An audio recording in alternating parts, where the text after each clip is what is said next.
Hey, what's up, guys? Nicholas Warner from Warner Wilderness Photography here. And today we are in remote Alaska, photographing some glaciers.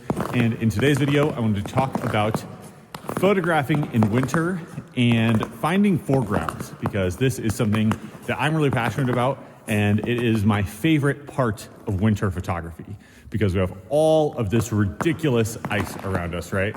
Beautiful, beautiful wilderness. And the ice makes the coolest foregrounds. So I'm going to talk about how we can use a wide angle lens and the winter conditions to elevate your photography.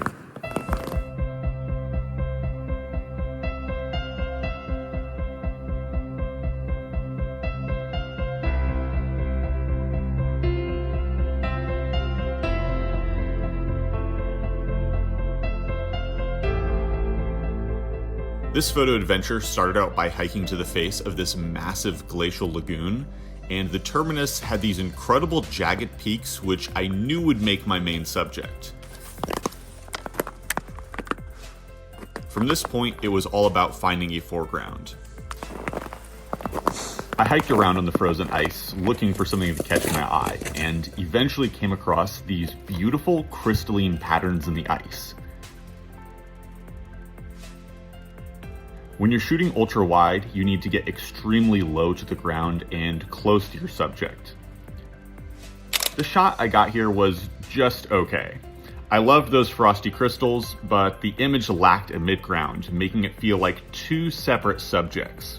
With wide-angle photos, you have a lot of space, and you need to make sure that these elements feel connected. I moved a little forward and found this crack in the ice, which doesn't have as good of crystal formations, but it does give us a leading line all the way to the subject, making them feel more connected. Still not happy, I continued walking around and then eventually came across this scene, which has a crack in the ice forming a leading line right up to a small but open pool of water, which reflects my main subject of the glacier right in time for the most colorful part of sunrise. The same subject, three drastically different foregrounds, and I moved in a relatively small circle to find each one of them. From here, we continued hiking among the icebergs until we came across this massive ice cave.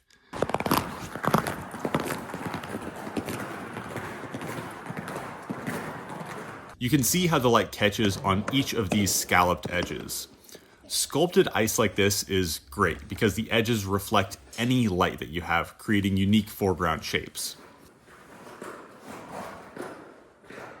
It did take a bit of trial and error here to find the perfect edge. My first composition was okay, but the foreground light was touching the edge and it kept leading my eye out of the frame.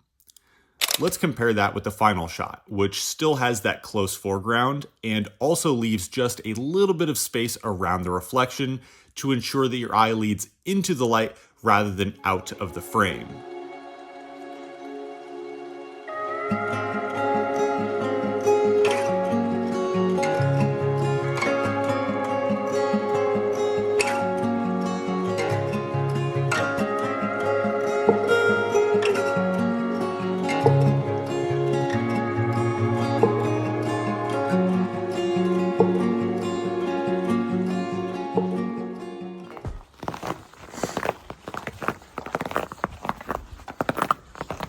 The next ice cave we found had this very smooth, glossy, almost mirror-like floor, except for these little bubbles, which I knew would make an amazing foreground. In order to maximize it, I set my camera down right on the ice to give the most in-your-face perspective possible. If your camera is this close to something and you want everything to be razor sharp, you absolutely need to focus stack. It's a little bit of a pain to do, but the image is very dramatic, and I think the result speaks for itself. In this next ice cave, the floor was very dirty, and I couldn't find an obvious foreground, so I again used the technique of getting very low and searched around to find any patches of ice that could catch the light and give interest to create a leading line. This small ridge was imperceptible from standing height, but only became visible from this very low angle, and adding a person helped give a sense of how big this scene is.